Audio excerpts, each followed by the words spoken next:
le néant. Les liens familiaux, ce sont des liens vivants. Nos mains ont des doigts.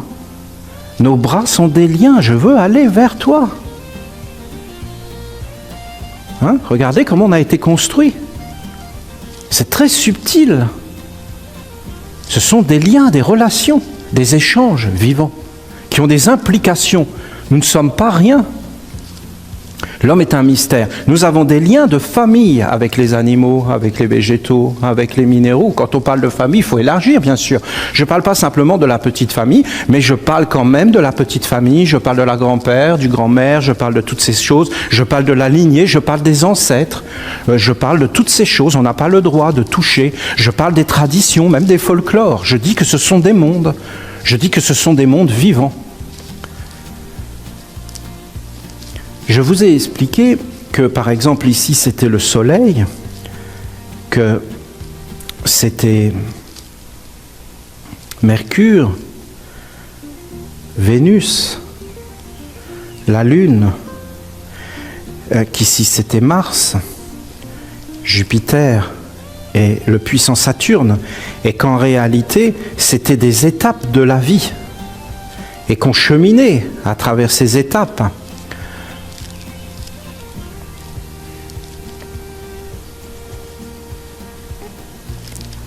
Et qu'en réalité, c'était sous nos pieds, mais à l'intérieur. C'est-à-dire que je subis réellement de 0 à 7 ans l'influence de la Lune. Je la subis. De 0 à 7 ans, je suis dans cette influence de la Lune. De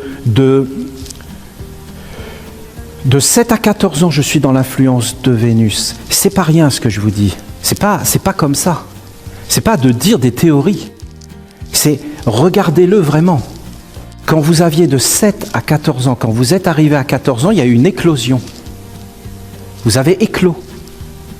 Il s'est passé quelque chose. Vous êtes né à quelque chose. Que ça soit la sexualité, que ça soit les sentiments, que ça soit toutes ces choses. C'est apparu en vous. Et vous êtes passé à autre chose. C'est troublant ça de passer à autre chose, vous ne trouvez pas?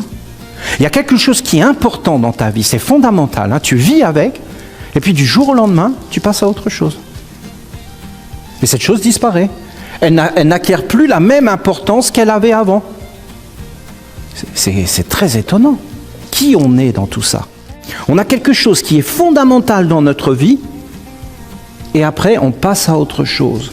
Dans la période de 0 à 7 ans, on a formé notre apprentissage à la marche. De marcher. Comment on marche, comment on parle. Et si vous ne regardez pas que le corps physique, mais si vous regardez l'autre monde que je vous ai défini comme les affinités, qui sont en réalité l'esprit, que je vous ai défini comme les Écritures, qui sont en réalité les génies, c'est-à-dire la mémoire, et les alliances, qui sont en réalité les égrégores. Et vous avez au-dessus les anges, c'est-à-dire les messagers de la lumière.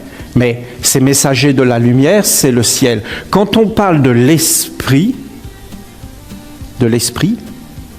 hein, esprit, génie, égrégore, quand on parle de l'esprit, on parle de Dieu lui-même. Parce que l'esprit, c'est l'esprit qui t'anime. Essayez d'entrer doucement dans ce que je vous dis. Vous allez voir que c'est surprenant ce que je vous dis. Et regardez les implications incroyables de tout ça. C'est-à-dire que je suis animé par un esprit. Oui, mais moi je vois ça d'une façon terrestre.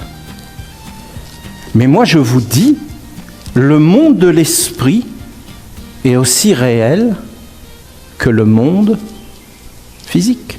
Aussi réel. C'est aussi réel. C'est pas moins, c'est pas plus, c'est aussi. Parce qu'en réalité, ici, on ne sait pas réellement si c'est réel. Pas plus, pas moins qu'un rêve. Quand vous rêvez, C'est réel ou c'est pas réel? Qu'il y en a un qui vous poursuit avec un grand couteau. Hein? Vous dites quoi? Et guili, guili, guili. Non, non, non, non. Vous courez. Vous rentrez dans votre corps et vous êtes là. Et vous transpirez avec votre corps. C'est réel, c'est pas réel? Et là, on te dit, tu as rêvé. Ah. Et peut-être qu'on te poursuit dans le plan physique, que tu t'éveilles dans le rêve, et qu'on te dit, tu as rêvé. Ah. On se réfugie dans des mondes. Des êtres qui souffrent dans le plan physique, ils se réfugient dans des mondes.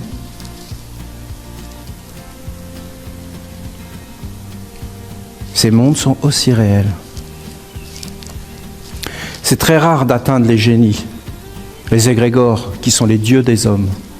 Et après, si vous atteignez le monde divin, mais là, c'est une merveille. Pour atteindre le monde divin, il faut que l'offrande soit pure. Il faut que l'ange ici aime manger les fruits de l'égrégore.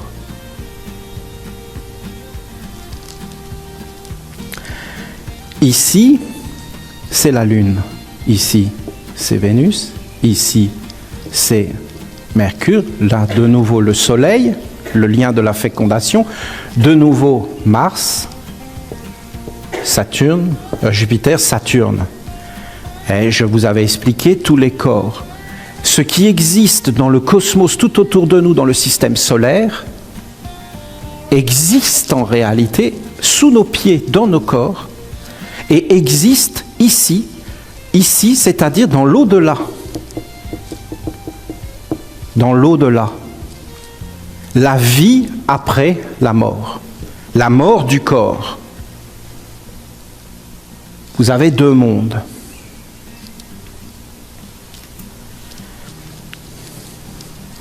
Ici, vous avez le monde là, des causes,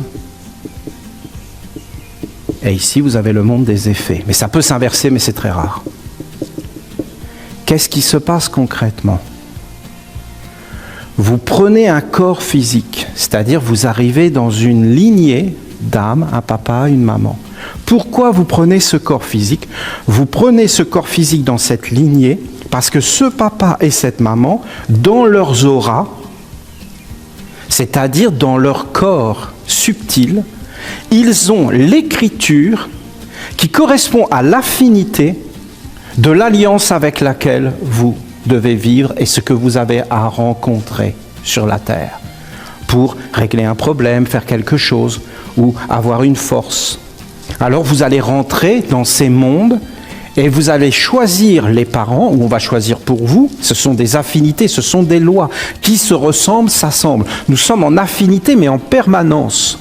Alors, l'enfant va arriver ici.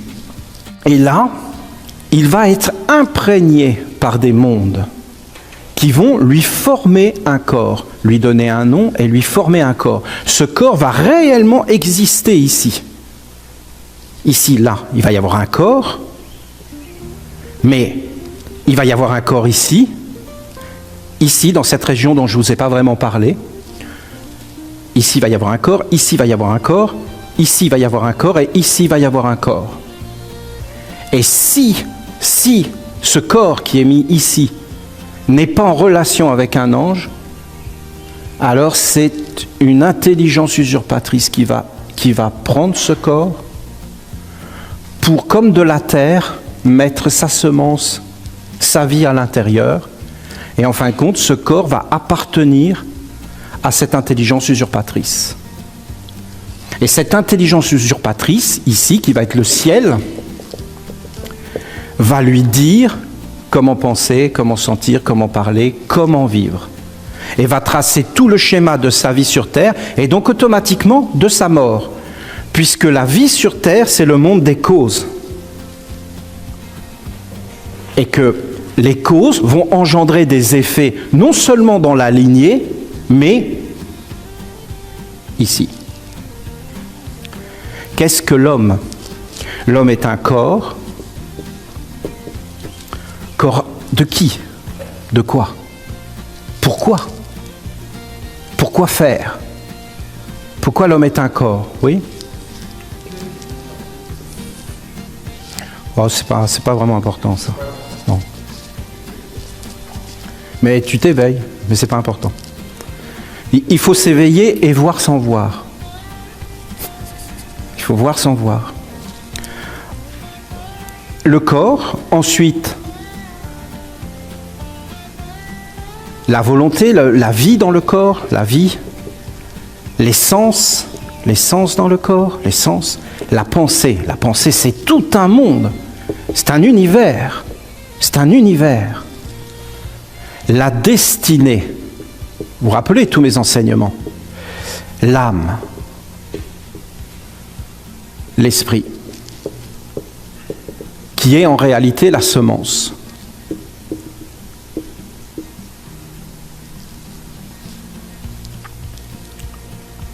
L'essence, la pensée, la destinée. Quelle est la destinée de l'homme? Quelle est la destinée de l'homme? Si l'homme est écarté de sa destinée d'être une âme et d'être l'Esprit de Dieu lui-même, alors il rentre dans une fausse destinée. Et donc à partir de ce moment-là, il a un faux corps. Si tu brises cette alliance, tu amènes la maladie. Qu'est-ce que c'est la maladie? Eh bien, ici, tu as un corps, et là, tu en as un autre.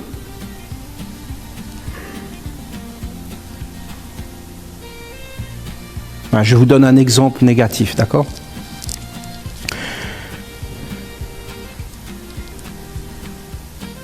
Tes parents sont alcooliques. Bon, je ne sais plus comment ça s'écrit. Tes parents sont alcooliques. Ils vont te transmettre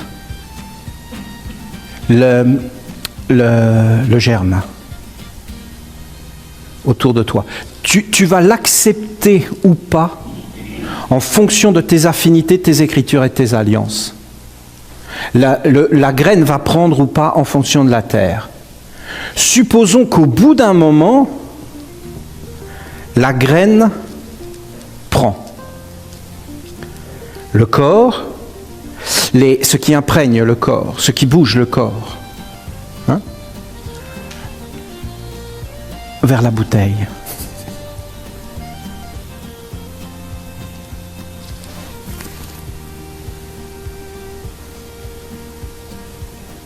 Qui fait ça? Qui prend la bouteille? Qui la débouche? Pas le corps. Aucun corps prend une bouteille. Expliquez-moi comment un corps prend une bouteille. Ce n'est pas possible. Il faut qu'il y ait un monde qui anime ce corps.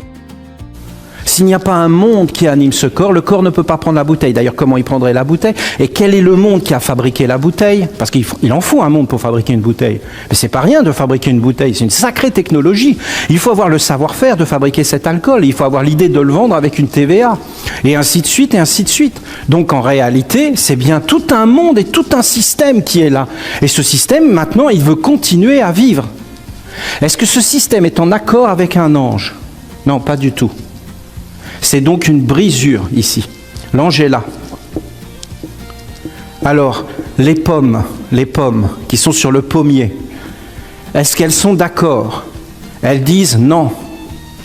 Ce n'est pas notre destinée d'être transformé en alcool.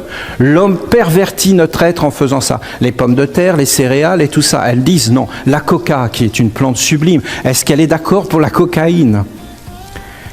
Elle n'est pas contre. Mais ce n'est pas du sirop d'érable, ou pour l'héroïne et pour toutes ces choses-là. Non, ils ne sont pas d'accord. Ils disent, vous utilisez notre corps pour nous détourner d'un but. Et même beaucoup d'êtres, les vaches, est-ce qu'elles sont d'accord pour être exploitées comme elles sont exploitées aujourd'hui? Les poulets, par exemple, vous savez que c'est des millions par jour qui sont engloutis. Est-ce qu'ils sont d'accord pour nourrir l'homme? Oui, mais pas dans ces conditions. Est-ce qu'ils vont donner leur vie pour l'homme? Oui, à partir du moment où l'homme est une divinité. Mais si l'homme n'est plus une divinité, ils ne sont pas d'accord du tout. Parce qu'ils sont conduits dans le grand n'importe quoi. Alors, cet être, au bout d'un moment, par exemple 28 ans, eh bien, l'être de l'alcool s'est pris à l'intérieur de lui. Eh bien, cet être, il va déterminer qui il est dans le futur et dans l'au-delà. Bon, c'est pas que ça, parce que vous comprenez bien que c'est très réducteur ce que je viens de dire, et que c'est pas du tout comme ça dans la vérité, parce que c'est beaucoup plus complexe, et qu'il faut pas dire « Ah, cette personne boit, donc elle est mauvaise ». Alors là, on aurait pris un raccourci énorme, ce qui est totalement faux. Et il y a des personnes qui boivent qui sont bien meilleures que des personnes qui ne boivent pas, et que ça ne veut rien dire, ces choses-là, et qu'on prendrait des raccourcis. Ce n'est pas ça du tout que je vous dis. Je vous dis qu'en réalité, admettons que cette personne, au bout d'un moment, sa vie entière soit prise par cette action, et que cette personne devienne un pilier de bar. Un pilier. Il y a des piliers d'archange, il y a des piliers de bar. Et que lui, maintenant, ça soit il soutient. Il se forme un corps. Il est un adepte convaincu, un maître même, dans l'art de lever le coude. Eh bien, écoutez, il va se former un corps. Après la mort physique, est-ce qu'il va mourir? Non. Qu'est-ce qui va se passer? Il va sortir de son corps va rester là. Et lui va rentrer dans les conséquences de ses actes. C'est-à-dire, il va voir l'être qui le faisait se bouger. Il va rencontrer l'être qui le faisait se bouger. Cet être est un être onirique. Il était onirique quand il vivait dans le corps, mais dès qu'il n'aura plus le corps, il sera comme ça. Réel. Il sera dedans. Est-ce que quand l'homme perd son corps, il se rappelle qu'il avait un corps et qu'il avait une vie? Non. Il rentre dans une nouvelle étape de son existence et tout lui paraît naturel. De la même façon que l'homme n'avait pas de sexe dans sa vie, le sexe n'était pas présent dans sa vie. Normalement, jusqu'à 14 ans, le sexe n'est pas présent.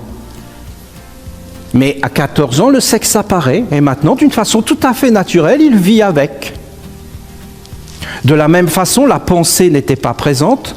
Et à 21 ans, la pensée apparaît. Et d'une façon tout à fait naturelle, il vit avec la pensée et il n'a pas de blocage, il y a une continuité. Et il se dit, eh bien voilà, avant je vivais sans pensée, maintenant je vis avec la pensée.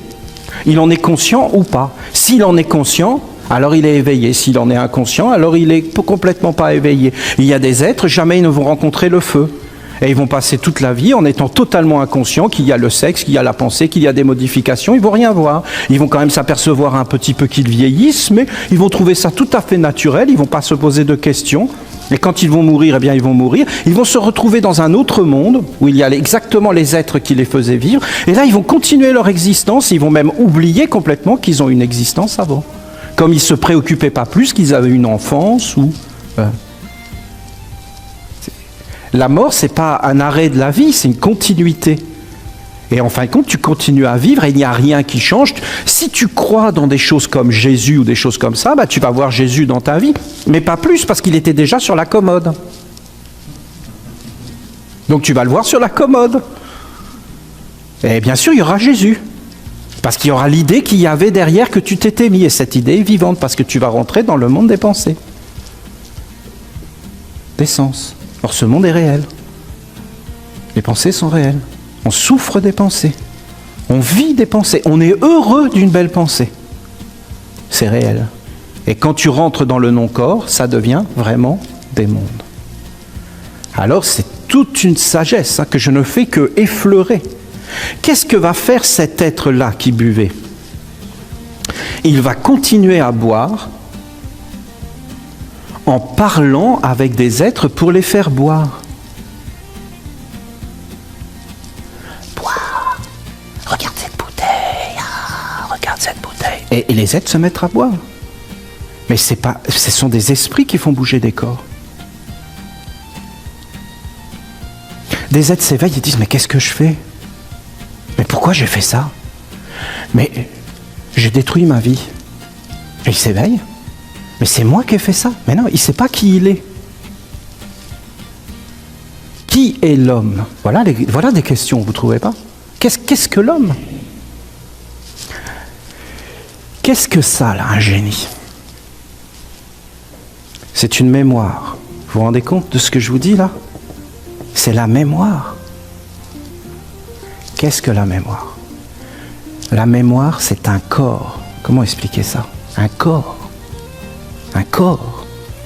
Un corps physique? Non. Il vit où?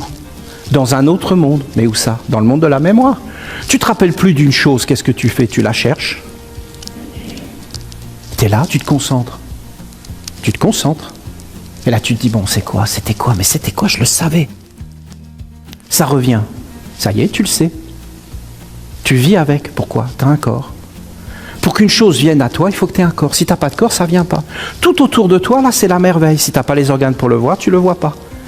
Il y a des êtres, ils sont dans la beauté, ils vivent en enfer. Ça n'a rien à voir avec le monde extérieur. Tout ça est intérieur. Tout est intérieur. Et nous sommes des créateurs. Et nous avons des corps et des lignées.